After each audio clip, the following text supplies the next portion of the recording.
अब काफ़ी सवाल आ रहे हैं, वहाँ से ले लेते हैं। तो ये सवाल रजनेश पाल जी का है। ध्वनि जी, आपके पास आना चाहूँगा इस सवाल के लिए। इरकॉन में इनकी खरीदारी है, 300 शेयर होल्ड कर रहे हैं 300 के भाव से। एक बार इरकॉन देख लेते हैं, इसका भी आप चार्ट निकाल के देख लीजिए। आज के दिन तो गैप डाउन दिया हुआ है स्टॉक ने, जहां से इनकी खरीदारी है वहां से भी स्टॉक करीबन 30% नीचे के तरफ नुकसान होता हुआ नजर आ रहा है। ओवरऑल ट्रेंड भी देखें तो जुलाई महीने से कंटिन्यूसली नीचे के तरफ ही जाती हुई नजर आई है। तो एक स्टॉक तो इनका इरकॉन का है, एक और स्टॉक इन्होंने दिया है शायद, नहीं ठीक है, ये एक ही स्टॉक है इनके पास। तो यहाँ पर क्या राय बन रही है? 30% का ऑलरेडी नुकसान हो रहा है, तो क्या थोड़ा सा नुकसान काट ले, निकल ले, या फिर थोड़ा और एवरेज करे यहाँ पर?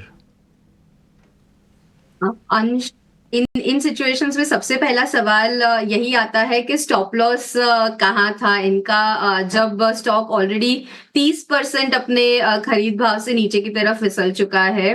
ओवरऑल चार्ट स्ट्रक्चर यहाँ पे जैसे कि आपने बताया जुलाई के हाई बनाया, उसके बाद वहां से नीचे की तरफ ही फिसलता हुआ देखने को मिल रहा है। बट यहाँ पे जैसे अगर हम रिस्पाइट भी देखें कि इनको कोई भी मिलेगा, तो स्टॉक के अंदर एक बाउंस जो है वो यहाँ पे 225 230 की लेवल्स तक के मिल सकता है। बट ओवरऑल यहाँ पे ट्रेंड जो है वो नेगेटिव साइड का ही है। ब्रॉडर चार्ट स्ट्रक्चर भी देखें तो नेक्स्ट सपोर्ट लेवल जो स्टॉक के यहाँ पे देखने को मिल रहे हैं वो करीब यहाँ पे 150 160 की लेवल के पास देखने को मिल रहे हैं। तो यहाँ से फर्दर जो है वो स्टॉक के अंदर एक फर्दर 50 रुपए की यहाँ पे डाउनफॉल आ सकती है, जो उनके खरीद भाव से यहाँ पे करीब 50% का लॉस उनको फेस करने मिलेगा। तो एग्जिट की सलाह रहेगी, यहाँ से निकल जाए जो भी नुकसान हो रहा है। हालांकि काफी ज्यादा नुकसान यहाँ पे देखने को मिल रहा है, बट लॉस लेना जरूरी है और इससे निकल के कहीं और जगह पे निवेश करें।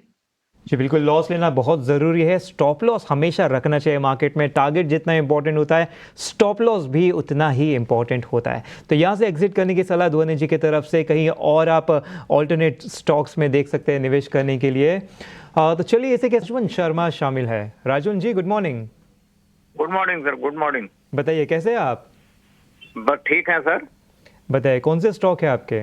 मैंने आरसीएफ खरीदा था, 2200 नंबर था, 172 में। जी कितने शेयर्स खरीदे आपने? 2200। 2200, ठीक है, 173 के भाव से। Yes yes. और रेट तो बीच में जब मैंने किया तो उस समय काफी डाउन था, अब तो शायद 172 के आसपास आ रहा है। तो इसको क्या लॉन्ग टर्म के लिए ठीक है या प्रॉफिट को सेल कर दूं?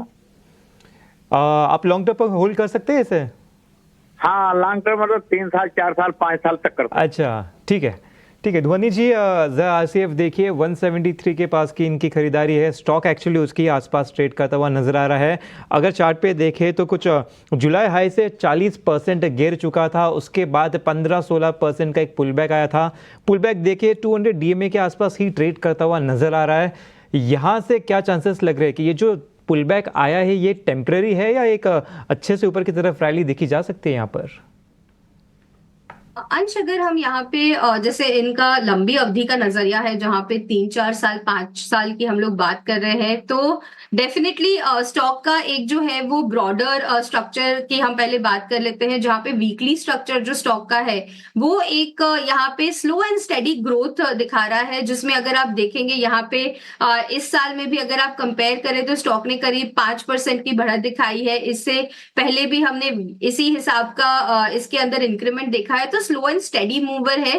अगर आप यहाँ पे लेवल स्पेसिफिक भी अगर देखें तो यहाँ पे स्टॉक इन्होंने जो एंट्री पॉइंट अपना बताया है वो एक नीचे की तरफ इनका जो सपोर्ट लेवल इसके लिए बनता है वो 153 150 की रेंज में बनेगा।